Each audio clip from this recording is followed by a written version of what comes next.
Hi, guys. I'm Courtney, And I'm Lisa. and welcome to the next chapter in the Book of the Dead.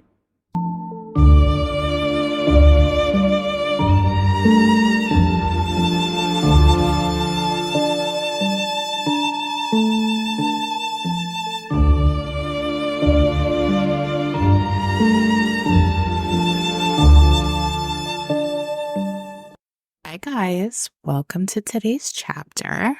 Hi, everyone. So, today we have another disappearance. Yes, this one also involves a child. Why do you take us down these terrible rabbit holes? This one I went down like a real rabbit hole on because it was really hard to find articles in the vein of Alexis Patterson. Same situation, though instead of a young Black girl, it is a young Black boy.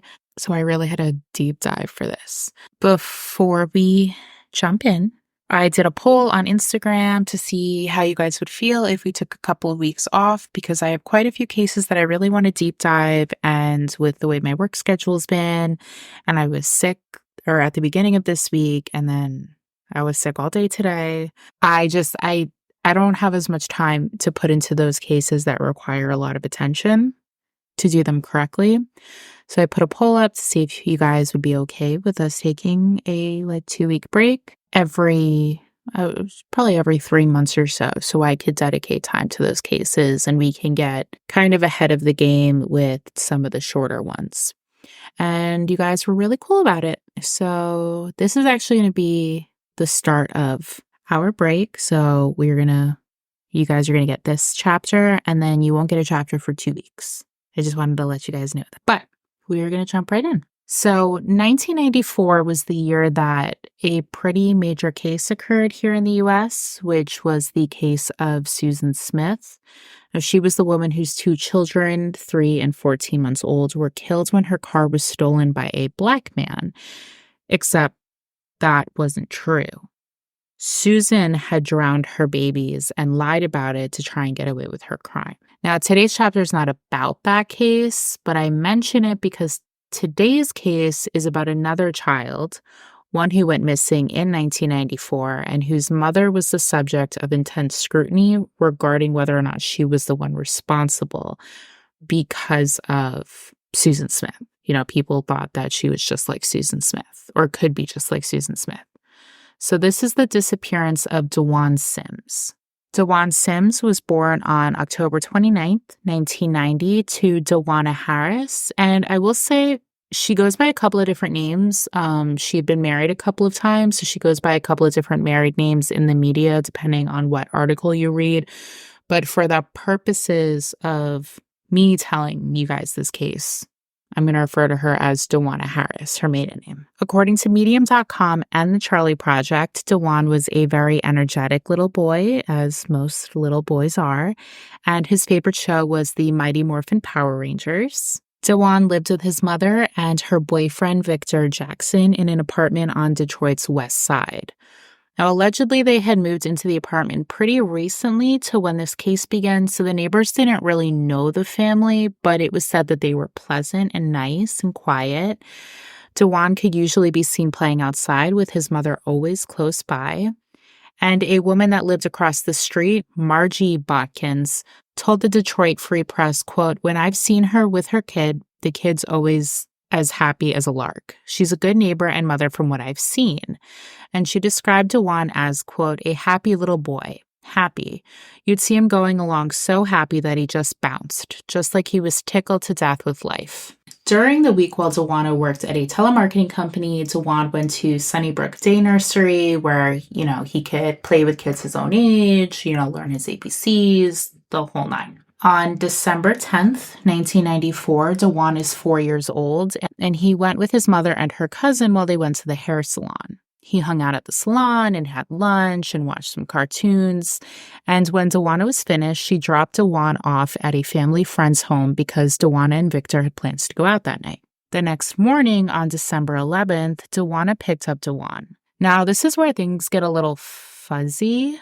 According to Medium.com, the woman that had watched DeJuan overnight had said how DeJuan had spent the morning playing basketball and telling her how excited he was to go to the mall that day with DeJuana because he was going to get a new Power Ranger toy. And I'll get to why this is a little fuzzy in a second. Dewana picks up her son and they go to the laundromat where Dewana gets a few loads of laundry done and Dewan watches cartoons. Now, according to Dewana, after laundry, she stopped by her mother's house and then went back to the apartment to drop off the laundry. After this, Dewana, according to what she told police, decided she would go to the mall. It was just the spur of the moment decision.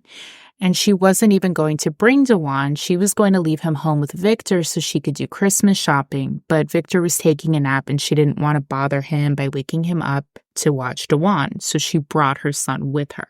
Okay, so you have I'm going to the mall with mommy, get a Power Rangers toy, and then mommy is saying that she wasn't planning on taking him at all. So exactly. There's some shenanigans going on there. It's weird. And I was just going to say, like, according to that family friend, Dewan had allegedly told her hours earlier that he was going to go to the mall with his mom.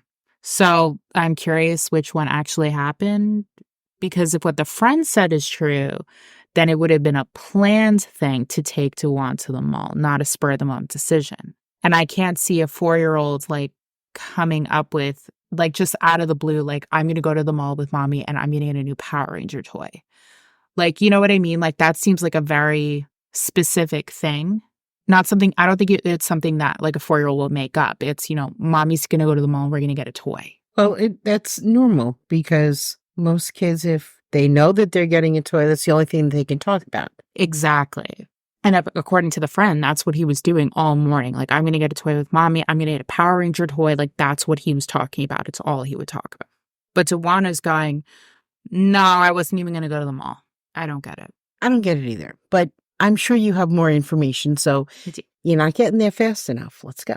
According to Dewana, they arrived at the Wonderland Mall in Livonia, which, if I'm pronouncing it wrong, I'm sorry, which is about half an hour's drive from their apartment at around 1:45 p.m. And they entered the mall through the Target entrance. Apparently, she was going to start her shopping in the Target, but it was very busy, which I will say the likelihood of a Target being slammed on a Sunday 2 weeks from Christmas is 100% believable. And that's speaking from 10 years of retail experience. Like, I betting all of my money on the fact that it was probably a zoo. Like, I wouldn't want to deal with it either. Absolutely not. Well, it's 2 weeks before a big holiday, major holiday, where a lot of people are shopping. Is it crazy? I mean, just from shopping a couple of weeks before Christmas, I'm pretty sure anyone can attest to the fact that the malls and the stores are pretty insane. insane. Yeah, exactly. So I'm sure she was like, I'm not doing this right now. Like, I'll go to a different store. So they head into the actual mall where they stop to look at some toys in the window of KB Toys. According to Medium.com, Dewan wanted to go into the toy store, which was apparently less than 50 paces from the Target, to look at the Power Rangers, but Dewana had said no, and they kept walking. According to the Charlie Project, they were walking between the corridor that led to the Target and the main mall at around 2:30 when Dewana noticed Dewan was not with her. Okay, excuse me for a moment. He's 4? Yes. Okay, 4 years old, in a packed mall a couple of weeks before a major holiday, and you're not holding his hand? Like, that seems a little... I'm going to get into the hand-holding thing too, actually, since you pointed it out, or I'm going to touch on that for a second, but continue. That seems a little no bueno. Yeah. Like, I'm a parent, an aunt, cousin, whatever, friend, it doesn't matter. When you are with a child, as far as I know, that child, especially in a mall, does not leave your sight for a second at 4 years old, because they're little and they are quick as lightning and can disappear in a split second. And that was always my biggest fear, was that one of my kids was going to wander off. So they were glued to me. Yeah. Because I was petrified that I was going to be the one that I lost a child at the mall or at a store. So I wouldn't let you guys leave my sight. I'm going to say right off the bat, like before we get into the rest of the case, that I have some issues with this timeline already. And okay, I could be a little biased because I've read so many articles about this case. So I'm not going to lie and say I'm not biased. I try and be very unbiased. But in this one, I think there's some bias there. Based on what I know, having worked in a mall that had a Target with a separate entrance, if they were still in that corridor area between the main mall and the Target, I would bet literally all of the money in the world that it wasn't a 45-minute walk. Like, I'm sure the Target was a zoo, but she wasn't standing online as far as I could tell, like to go shopping or to pay for something at the register. And while Targets can be quite big, typically the mall entrance is relatively close to the external entrance, which is, again, not a 45-minute walk. And if the toy store was close to the Target, which it probably was, how did it take DeWanda 45 minutes to notice that DeWanda was missing? Like, they couldn't have been walking that long. Like, okay, the Wonderland Mall had about 80 stores inside of it. So I'm making the assumption that it was more than one floor because it had 80 stores inside of it. However, according to DeWanda, they only made it to the toy store and like a perfume kiosk. And then they were back in the corridor by Target. So I can't see them going to a different floor and then coming back down. They could have. Or They going back up. Depends. Yeah, like they definitely could have gone to multiple stores and then come back to Target to see if the crowd had diminished a little bit. But it has never been mentioned that they were shopping around for 45 minutes before going back to Target. Like, maybe I'm not making sense. And I'm not saying she's guilty of anything. But to me, based on just my experience working in a similar place, the timeline doesn't make sense to me. And I have the floor plan of the mall. So according to the Detroit Free Press, who posted this diagram, and I'm going to post this on their Instagram, the parking lot entrance, from the Target is literally probably just feet away from the interior mall entrance. You know what I mean? Like, here's the parking lot entrance. There's the interior mall entrance. This is the 23-foot wide walkway, which is approximately 144 feet to the main concourse of the mall. There's 5 stores in that general walkway.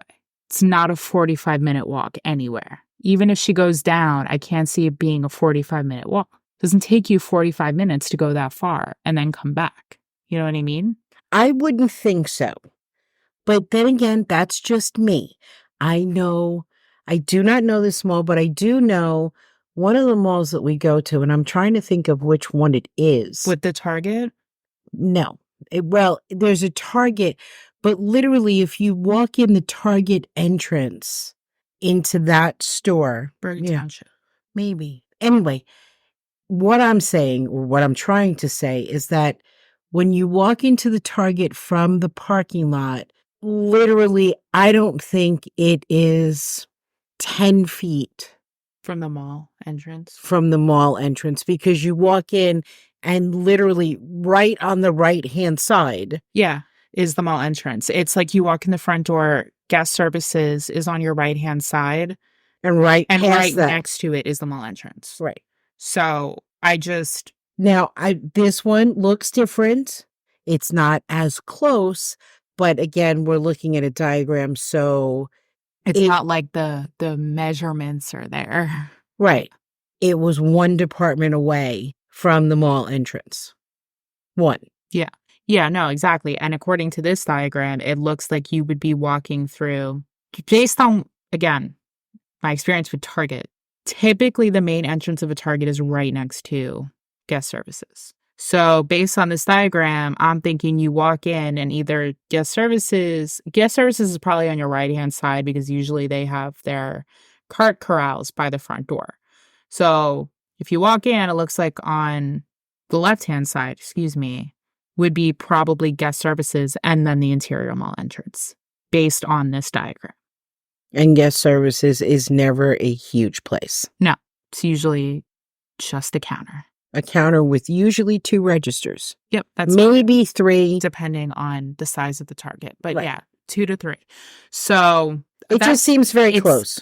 yes. So the 45-minute thing, I'm a little biased, but whatever. We'll get into it. We'll get into the whole thing. According to different sources, Dawana claimed that she had looked for Dewan herself until close to 4 o'clock. And what time did they get there? 1:45, and she noticed him missing at around 2:30. So the reason that I think this is strange is that why would she look by herself? Like, this mall had 80 stores in it. My first thought would have been like, no, I'm going to go get security. The mall is massive. Like, why are you going to look alone for almost 2 hours?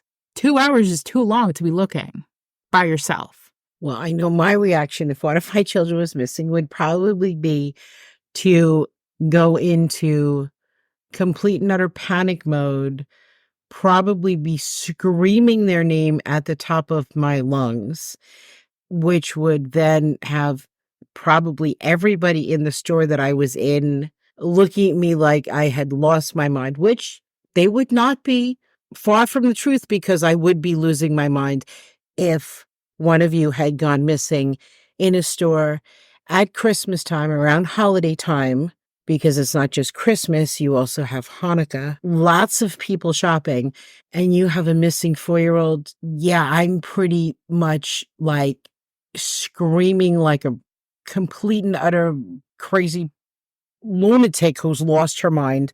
So yeah, I'm thinking people would be coming running, like store employees going like, what's the matter? What's the matter? What's the matter? What's going on? Yeah, no, absolutely. And they do a whole alert thing. At least And they that's been usually do a lockdown. Yep. Most of the malls would do a complete Yeah. lockdown. When I used to work for Whole Foods, I worked for Whole Foods in a mall, and that was, my very first day. They're like, if anyone approaches you about a lost child, like literally you have to call this alert, whatever the code, whatever it was. And then like literally they would lock down the mall entrance for Whole Foods into the mall. They would lock that down, and then they would lock the front door and the side door, the employee entrance, so they could look for the child. Like that's like normal procedure. Every store Has a missing has child. a missing child procedure, like what you need to do. And usually it does entail some sort of lockdown. But I digress. I can't imagine the panic in her. I'd like, maybe she was thinking, hey, I can find him. I know my son. Rather than wait for somebody to come and have to explain, what he had on and what he looked like and all of this. Maybe it was, like, again, you're in panic mode. No, absolutely. And I get that. But my whole thing again is 2 hours. I agree with you, but I'm trying to view it from another perspective. I know. I totally understand that. As I said, I'm going into this one more than a little bit biased, and I acknowledge that. You don't know anything about this, so you're totally unbiased. That is correct. So I just know how I would feel. yeah. Well, yeah, there's also that difference is you're a mom and I am not. So at around 4 p.m., she finds a woman with a radio who was part of the custodial crew at the mall, and this woman radioed security and alerted them about Dewan being missing. And they responded immediately, but Dewan was nowhere to be found. Again, because it's been 2 hours. According to Medium.com, Dewana mentioned to someone, I'm assuming from security, that her mother, Beverly Harris, worked at Lady Foot Locker part-time, but she was working in the mall at that moment.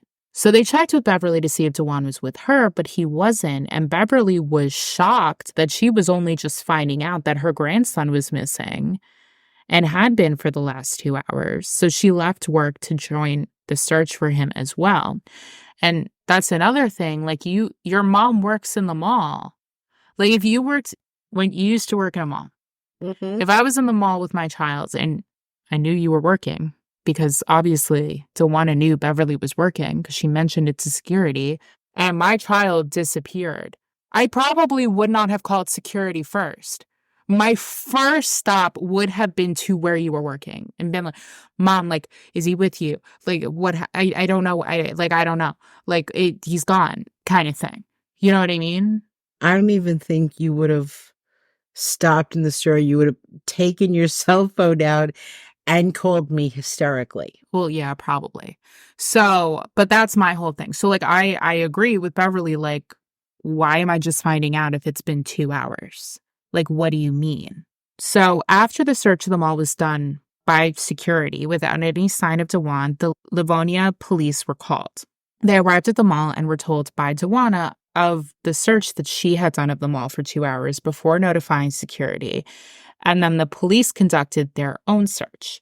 They checked the basement, the back rooms, the parking garages, like any place where customers weren't allowed to go. And there was no sign of Dewan anywhere.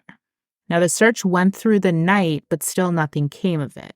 That Monday, almost 2 full days after Dewan disappeared, the Livonia police searched the Wonderland Mall for a third time. This time, they brought with them tracking dogs, and they were joined by the FBI, the Detroit Police Department, and the Michigan State Police. This was absolutely one of those cases where I don't think anyone could say the police weren't doing anything. Like, they were using all of their manpower to search. They had like every resource that they could use, they were using. Exactly. The mall employees were spoken to, customers were spoken to. They even pulled the mall's extensive surveillance footage. None of the people they spoke to, according to all sources, were able to say that they saw Dewan that day, but at least a few people had definitely seen Dewan sometime in the afternoon. Okay, was any of the surveillance footage that they had obtained? Now, of course, there's surveillance all over malls, like everywhere, but there's security everywhere that customers will be. Yeah, they pulled all of it. Did they see her leaving the Target with her son? I'm going to get into that because they went over all of the footage. Like, painstakingly went over all of it multiple times. Well, that is what they're supposed to do. But you're not getting to this quick enough because you're telling us about a missing 4-year-old child, and I'm in panic mode. Yeah. I may not sound it, but trust me, I'm in panic mode because she's not getting there. I want to know about the footage. So jump ahead to the footage. Okay, I can't jump ahead to the footage. We're going this in chronological order. You're killing. So police also spoke to Victor, Dewan's boyfriend, Beverly, and they spoke to Dewan's father, who wasn't named in a lot of sources, but I did find his name. His name is Zachary. It was confirmed that Zachary had not seen his son since Thanksgiving, and he was confirmed to have not been anywhere near the area at the time of Dewan's disappearance or even that day. So he was cleared immediately. He had an airtight alibi. According to an article for the Detroit Free Press dated December 14th, Zachary went out with relatives handing out flyers and offering a $5,000 reward. He said, quote, "I love him. I just want to hold him." Like, this sounds like a really caring father. Obviously, they had joint custody, or Dewana had primary custody, and he probably got visitation because he hadn't seen his son since Thanksgiving. So it had been a couple of weeks.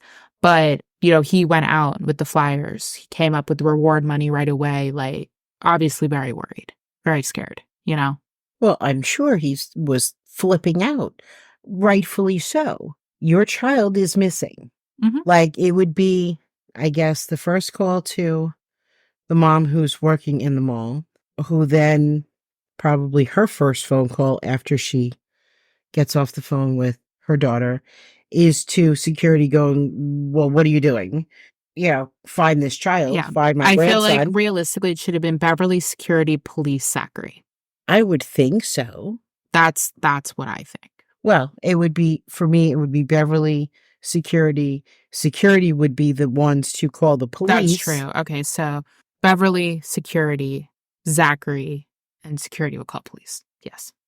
When Dewana was spoken to again, she repeated the same story and told police she didn't normally hold her son's hand when they shopped. He liked to be independent. And he did frequently wander off when they were out, but he always returned within a couple of minutes. That makes me twitch. I have a thing about holding your kid's hand.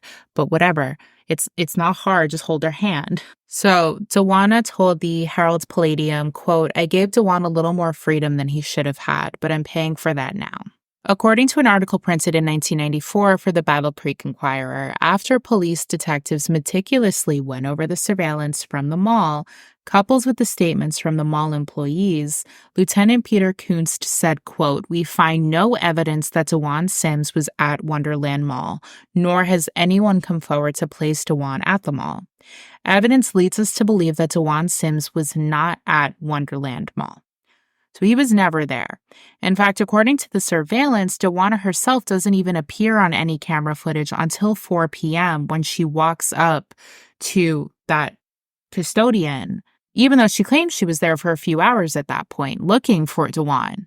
Well, I would think that if you're in a mall that has 80 stores in it, that with that type of security system, because again, you can see security cameras all over the place, and they don't just cover one little section, depending on where they're placed.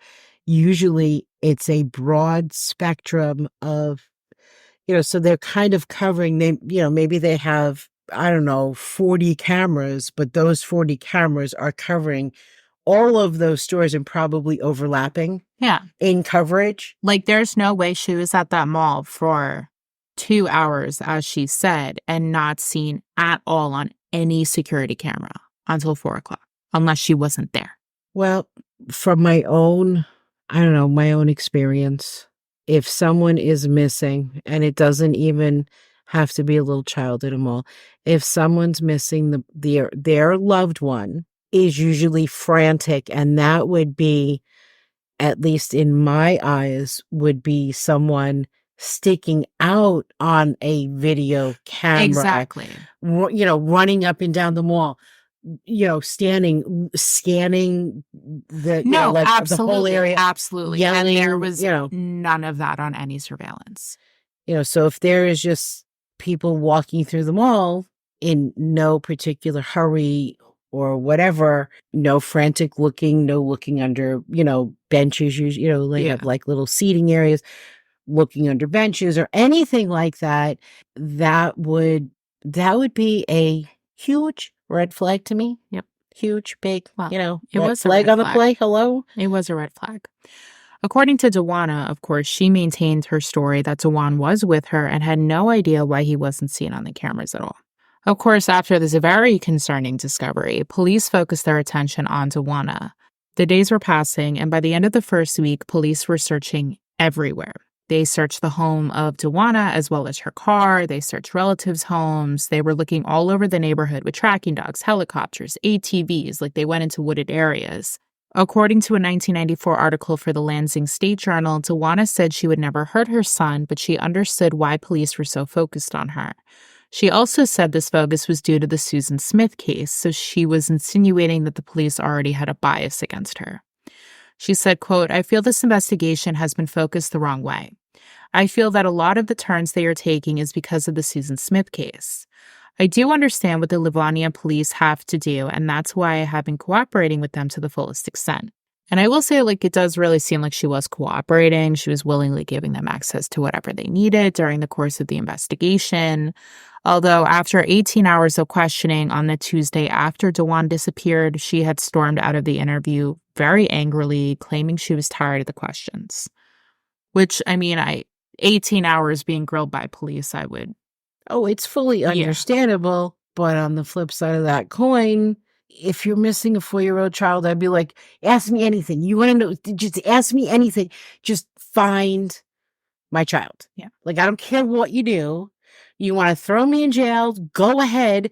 Just find this child. That would be my thing. And even now, if you went missing, yes, I'd be telling the police, you could throw me in jail. I don't really care. Just go find her. Yeah. No, I get that. According to an article by the Detroit Free Press, by the 16th, the police had received 200 tips about DeJuan that they had to sift through, and they were searching a nearby park on ATVs and horseback looking for clues, presumably because of a tip they had gotten. Lieutenant Kuntz told the newspaper, quote, "We hold out hope against hope that we can recover DeJuan, find out where he is." They were also looking into an insurance policy that could be a potential motive if DeJuan were to be found. According to that same article, Beverly Harris, DeJuan's grandmother, had taken out a life insurance policy on her grandson. Allegedly, she couldn't remember exactly when she did or how much it was for, stating it was either $25,000 or $50,000. However, she claimed that this was to be used to help put DeJuan through college. She said that DeJuana hadn't known about it and she was going to take policies out on herself, DeJuana, and her other daughter for financial security. You know, she said it's cheaper if you start with the baby insurance. Well, it is. There is insurance for babies. I believe it is. Well, Gerber's one of them. Well, yeah, that was the one I was going to say. I know that, okay, about 1,000,000 years ago when I was in school, you could also get insurance through school. Yeah. That you filled out, when you have to fill out all of the like onboarding enrollment paperwork or classroom paperwork, depending on what it was. But, it's like whether or not this child is eating lunch in school or has to be there for before care or after care. If you get the reduced milk, it's a reduced price for milk for your child, depending on, I guess, your financial status situation. They offered one of those things that you had to fill out was insurance for your child. Now, again, this is 1,000,000 years ago, so I don't know what it is now, but I also know that, as you said, there's Gerber life insurance for baby. You start as, your parents take it out or your loved ones take it out when you're a baby, and then you can continue that for your, when you're older and you're working, you can continue that insurance policy. Yeah, no, and I'm not saying she's wrong for taking out the life insurance policy, but I get why the police were like, By the end of the first week, DeJuana had gone back to the Wonderland Mall twice with Livonia Police to reenact her movements the day DeJuan disappeared during the time that she said she was looking for him. According to the Detroit Free Press, and you guys are going to hear me mention them a lot, like in the case of Alexis Patterson, there was not a lot of coverage for DeJuan, and most of the coverage came from Michigan-based media outlets. Like, it's really only the Detroit Free Press that covered it. Think about it. There's a lot of states. It's the same way. If it's a local news or, story, the local news are the ones that carry it. No. I totally understand. I'm just saying those are like really the only sources. This second reenactment was more extensive than the first one. Detective Sergeant Kenneth Marlowe said, quote, "We never took a complete tour of the mall that she indicated she did. We went to the stores she said she was in. Also, he said he never thought of the possibility that DeJuan would never be found. He said, quote, "We're hoping that we'll be reuniting DeJuan with his family." Now, on the Monday and Tuesday after DeJuan disappeared, DeJuana is given 2 polygraph tests, and she fails both of them. I couldn't determine what exactly they asked her or what specific questions she failed in regards to the polygraph test, but she did fail, and the police were, if they weren't suspicious of her based on the strange timeline that she had given them and the surveillance footage, they would definitely be suspicious of her now.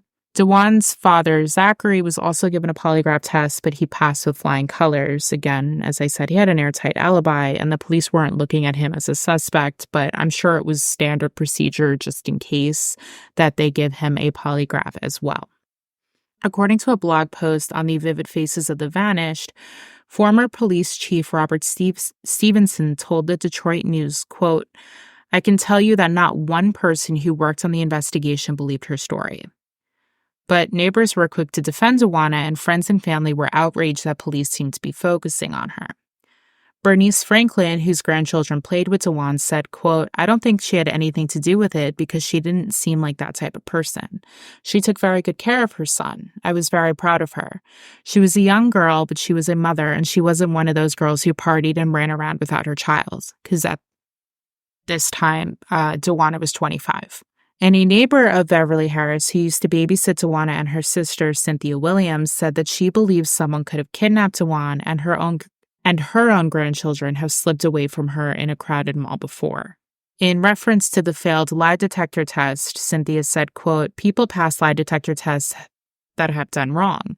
DeJuana probably was upset, and that could throw a lie detector off." We would have Bible study together. I know she has good inside her. And her mother said, quote, police haven't said that she failed a lie detector test. Nobody said that she failed a lie detector test. She said that she was scared to death, and that's all she said about it. According to the Detroit Free Press, polygraphs are definitely not infallible, as we've talked about in the past. Sergeant John Tillman, who was an examiner with the Michigan State Police Department's polygraph unit, said, quote, due to examiner error, it is possible to fail a test and be truthful. It's possible for the examiner to misinterpret the results. He went on to explain that there are a lot of factors that could skew results in a polygraph, from high anxiety or the lack of fear of detection. Although he did say that the 5,000 to 6,000 tests that are administered annually by the state police are 98 to 99% accurate. So I guess take that information and do what you want with it. According to another article for the Detroit Free Press, which was published on December 22nd, the Livonia police actually called off the random searches that they were doing at this point, because police had received over 700 tips and Dawana had started therapy. But according to Detective Lieutenant Pete Kuntz, the Livonia police, quote, are no closer to solving this. The investigation continues. In regards to their searches, Pete Kuntz also said, quote, we feel we have searched every place that would make sense to search. Police strongly believed at this point that the only way they were going to make a break in the case is if they could figure out where Dawana was between noon and 3 o'clock the day Dawana disappeared. Because, again, she was not at the Wonderland Mall. So where was she in that 3-hour time span from when she was at the laundromat and at the mall? According to the Battle Creek Inquirer article that was published on the same day as the Detroit Free Press, Dawana had said, quote, well, they have been looking for a body from the very beginning, and I have been very strong about that. They shouldn't have been looking for a body. They should have been looking for a child. She also said that she had allegedly been told by police that in the event that they found a body, they would be arresting her. According to that same article, the same week that these searches were halted, a woman had apparently walked into Detroit's 10th precinct and said that Dawana was alive and in Florida. Of course, police looked into that tip as they had all 700 other tips they had received, but it did seem to be unfounded. And according to Pete Kuntz, the police were going through every tip that came in, hoping that someone would mention seeing Dawana's car at the Wonderland Mall, but they hadn't received any tips relating to her car at all. On December 25th, according to another article for the Detroit Free Press, the Christmas decorations Beverly had put up were being taken down and Dawana's presents were being put away until he came home. Beverly said, quote, we just want to spend Christmas quietly praying. Dawana can open his presents when he comes home. Detective Kuntz told the Detroit Free Press that they were still treating the case as a missing child case and they had no evidence to suggest Dawana had left the Detroit area. What's interesting is that, according to this article, there was reportedly an investigation in Florida being conducted regarding alleged welfare fraud that Dawana had been committing. Apparently, she had been in Florida for a while earlier that year, and she was receiving welfare checks that were being cashed and then sent to her, even after Dawana had moved back to Detroit. Beverly claims she knew nothing about this. She said, quote, I do not believe it is true, and I don't understand what this has to do with our baby being missing. But I think it's interesting that she was being investigated for fraud during this time, you know? She's not making okay, this is not looking good for her. Now, yes, there are people that have stolen identities and done all of that stuff and gotten help and, from different agencies, and it's not the actual person. Yeah. And I mean, I'll go over that investigation like very briefly in a little bit, like kind of what they were finding, but it's interesting. No, absolutely. I'm just, again, playing a little bit of a devil's advocate here, going, it could have been somebody else. I get what you're saying. On December 31st, according to a different article for the Detroit Free Press, a woman was charged with giving a false tip to police because this woman, identified as Connie Davies, had called police and said that Dawana was being held hostage by a family in her neighborhood. But this was completely false and completely unfounded. And it looks like she had apparently made other false allegations in the past about missing children. So I don't know if this was like an attention thing or what, but this was not the first time she had called the police with false information. And they did charge her for that, which is good. Because Like, that's fucked up. Like, how You're taking time and resources away from, the actual case when you're lying. No, absolutely. Like, I don't know if she was doing it just for attention or for the reward money or what, but it's fucked up. According to that same article, the tip count was up to 1,000, and the police were expecting more tips to roll in because posters had been put up on smart buses driving through Detroit. Now, around 300 of these posters were put on these buses, and they displayed the picture of Dawana, and her Ford Thunderbird with 2 different numbers to contact if they had any information that would lead to Dawan's whereabouts. In January, a high-profile criminal defense lawyer named Cornelius Pitts went on TV and said he was retained by the Harris family, but Beverly said, no, that's not exactly true. Quote, he is just advising me on matters. She said he went on TV just to help get more publicity for Dawan's case, because by this point, the amount of officers on the case had dwindled from 40 to around 12. Around this time, Dawana also ended up taking leave from work. Her mother said this was due to the stress and agitation of being scrutinized by the police, and Dawana's therapist had advised her to take time off and rest. So she was kind of like in hiding because after like November, Beverly's the only one doing any talking to the media, not Dawana. Dawana like won't respond. Like she wasn't picking up the phone. She wasn't doing anything. In February, almost 2 months after Dawan disappeared, police had nothing to go on. Tips were no longer coming in, and Sergeant Ken Marlowe said, quote, we're still actively pursuing every tip we get, but the case is no closer to a conclusion than on December 11th. We're just waiting for that one tip that says he's alive and well, or that somebody saw someone do something with him. And as of February, Marlowe and another detective, Sergeant Jim Houghton, were the only ones assigned to investigate his case. And it seems like the Harris family completely went radio silent as well. According to Sergeant Marlowe, he hadn't talked to Dawana or her family in a couple of weeks. By March, the Harris family had completely retreated from the public eye, and Kenneth Marlowe was painfully going over all of the information they had over and over, hoping something had been missed that would lead to Dawan. According to the Detroit Free Press, Dawan Sims' disappearance consumed Kenneth Marlowe's life.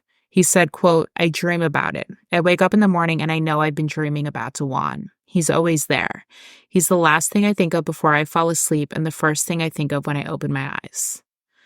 I also want to add that Sergeant Marlowe kept a framed photo of Dawan on his desk. He said he didn't want anyone to forget him, and Beverly Harris said that, according to the Battle Creek Enquirer, quote, I have always have to keep believing that one day my baby is going to walk in the door. He may not be a baby anymore, but he'll be back. Also, in March, Dawana married Victor, her boyfriend, and moved to a different area of Detroit. So it's like I feel so bad for Sergeant Marlowe, too. Well, anytime a child is missing, the police officers take it very personally. Yeah. This is like the case he can't let go of. Right. Well, it's almost as if those children become their children as well. Yeah, no, exactly. Now, about a week later, an anonymous letter was sent to police and different media outlets that claimed that Dawan's body was placed in a dumpster in Detroit on December 13th. According to the Detroit Free Press, the letter said, quote, first of all, Dawan is dead and has been for a while. It went on to talk about financial issues the family was having that was the cause behind Dawan disappearing, and claimed that there was an attempt at making him disappear before he went missing.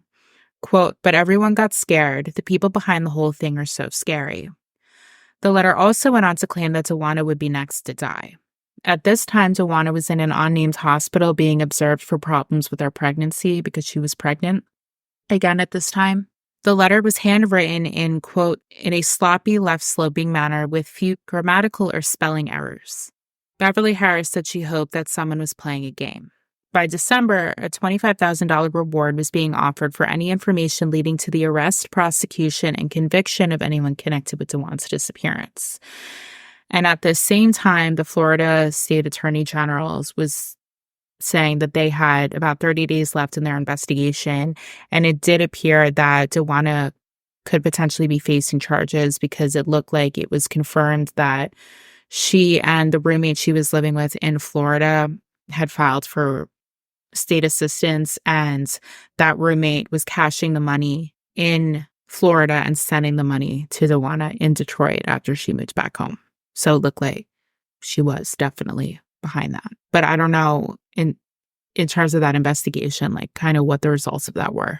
Okay. Well, look, I try and give you the benefit of the doubt and play that little devil's advocate there. But if it's true and that's exactly what's happening and she's defrauding, a state agency, well, that again, no bueno thing. Well, don't worry, we're going to talk about some more trouble that Dawana got into.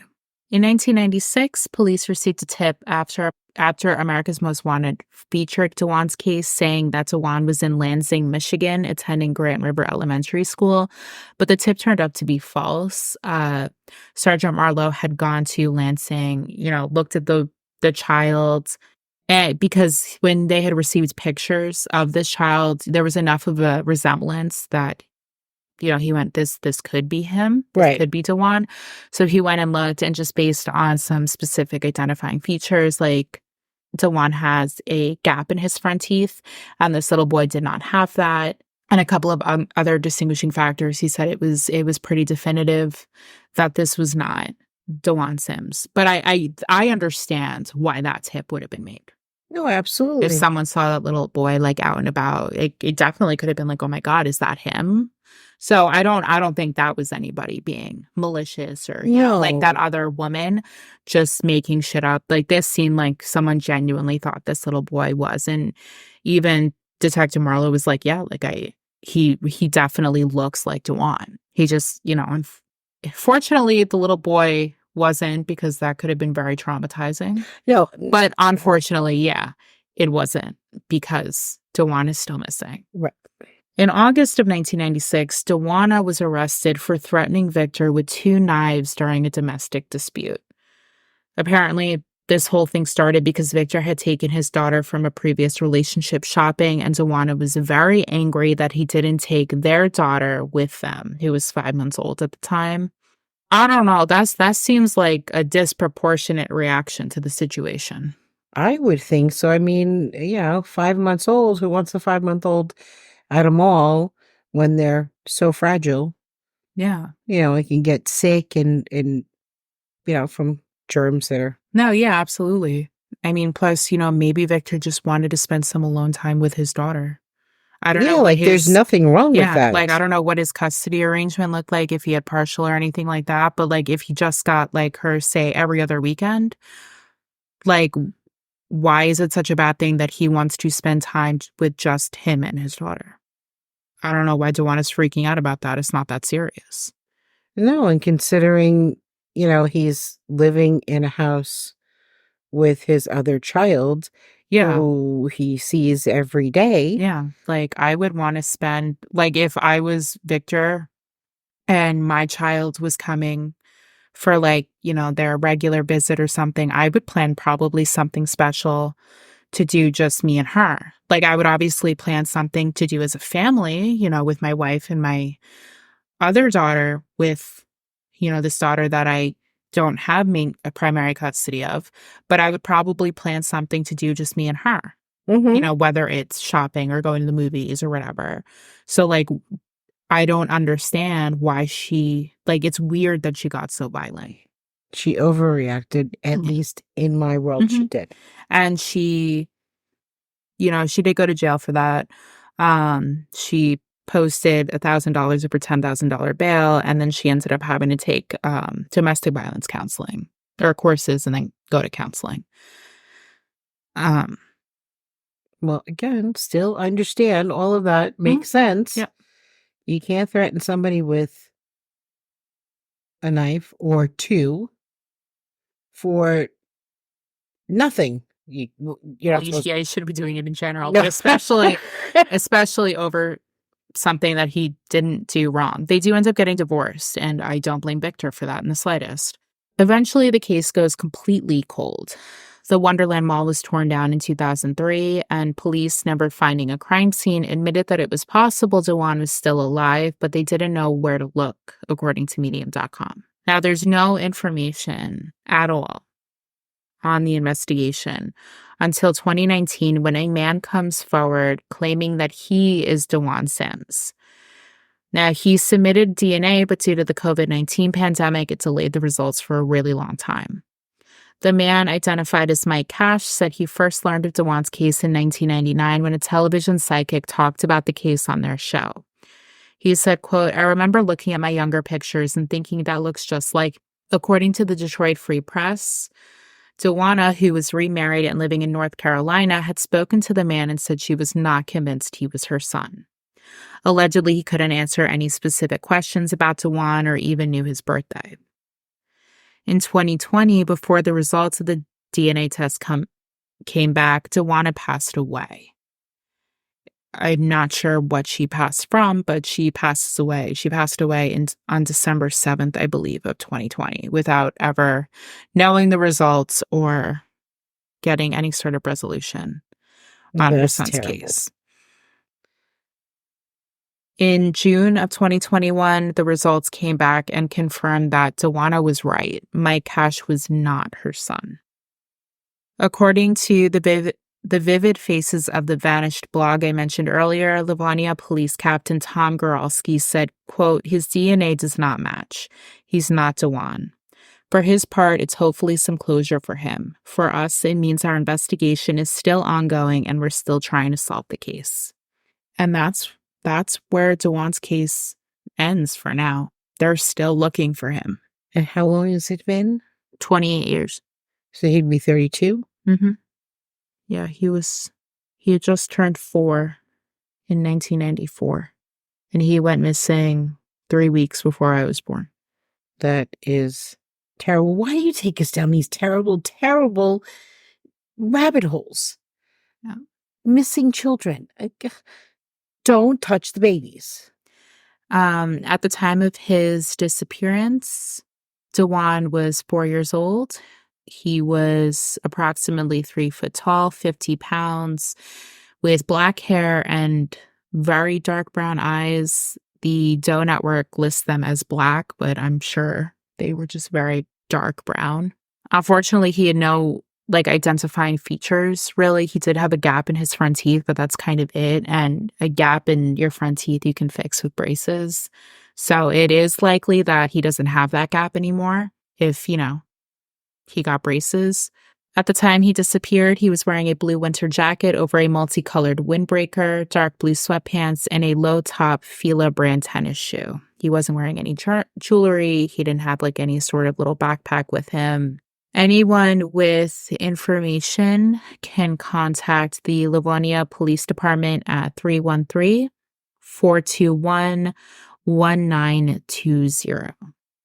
And I'll post, they did age progressed photos of the one that I'll post on Instagram for you guys, as well as that diagram of the Wonderland Mall. This is just a weird case. I'm not saying Dewana did anything, but she wasn't telling the truth. It does not appear that way. And it's also interesting that she kind of part of me understands why she would have retreated from the public eye and talking to the media and stuff like that. But at the same time, I would be probably all over the news, trying to find my son and trying to get his name out there. You know what I mean? Well, yeah, you do anything and everything that you have to. So whether that's, calling the media a million times, calling the police department a million times, what's going on, what's going on with the case, where's my child, papering everything. I mean, heck, if you stand there long enough, putting a sign on someone who's standing there, regarding your missing child. Yeah. You do anything. And she moved on with her life. She got remarried after she and Victor divorced. I think she had a couple of more children. She ended up being really active in her church and stuff like that. There's nothing wrong with that. There's nothing wrong with going forward with your life in the event of like a tragedy like this. So I'm not like faulting her for that. There's nothing wrong with that. It's just a very her story I have a lot of issues with. And unfortunately for the police, like they couldn't find proof that she did anything. 'Cause maybe she didn't. You know, maybe she had her time screwed up. I don't know. But it's just, you know, they can't do anything if they can't find proof, and they couldn't find proof anywhere. I do think the anonymous letter is interesting, but again, that could have just been someone screwing around. Mm-hmm. It could have been legit, but it could have been someone just screwing around. So I don't think they ever figured out who sent that letter in. Probably not. So it's really sad because it's been 28 years. It's terrible, terrible, terrible rabbit hole you brought us down. Don't do that again. I don't know. When we come back from our case, I think I'll have a pretty. There's a couple of cases that I really just want to like deep dive. One of them is I told you Lori Malloy. I have like evidence, like literal evidence that her day planner and her, not obviously not physically. I have like the file, the case report, the coroner's report. I have like there's a lot that I want to go into on that one. So that might be the one we'll do when we come back from our little break. Well, I think somebody out there knows something regarding this little boy, and it is well past the time of saying something, well past that time. I 100% agree. I call shenanigans on her story, especially if there is no evidence of her being at that mall with her son. And again, we've already gone over the surveillance cameras that are in abundance in a mall. No frantic looking, no nothing. You know, if that's not a huge red flag, I don't know what else is. As I said, you don't touch the babies. Just don't do that. Don't do that. If she had something to do with his disappearance, we're never going to know unless the person that knows about it says something. So it's well beyond time. I mean, look, she has passed away. So if you know something, she can't get into trouble. She literally cannot. So why wouldn't you at least bring some resolution? It's never going to be close because this child is, unless they find him. Yeah. Miraculously find him living another, growing up as a different person. And that has happened. Oh, yeah. Where someone has been found as an adult and they were taken as a child. So it can happen. But if you don't want to say something because you don't want her to get in trouble, she can't get in trouble. Yeah, she's not here anymore. Okay, so it's time, if you know something, to say something. We will see you guys in a couple of weeks. Yes. And for all of those moms, grandmas, aunts, anyone who is celebrating, a single parent who has to take on the role of mom and dad. Mm-hmm. Happy Mama's Day. Happy Mother's Day. I hope you enjoy your day. I hope you are pampered and treated, by your loved ones beautifully. And we will see you in a couple of weeks. Yep. Everyone tell Lisa Happy Mama's Day, because she's the internet's mom now. I sincerely doubt that one, but I'm definitely your mom. Yeah. So thank you. And we will see you in a couple of weeks and have a very lovely couple of weeks and don't dive down any deep, dark rabbit holes because, if you're going to, wait for me. No, no, don't dive down. Like, listen to something that has a happy ending. How's that? I'm all about the happy ending. So, listen to an audiobook or something, some music that you like, and rest and relax, because I'm sure she's going to take us down some horrifying rabbit hole when we come back. Bye, guys. Bye. Thank you so much for listening to this chapter of the Book of the Dead. As always, check the source notes for resources used in this chapter. And don't forget that you could follow us on Instagram at Book of the Dead Pod or shoot us an email with a case suggestion at bookofthedeadpod@gmail.com. We just hope that you have a wonderful rest of your week. We will be back next week with another chapter of the Book of the Dead. And always remember to stay curious, stay safe, and stay vigilant. Bye, guys. Bye.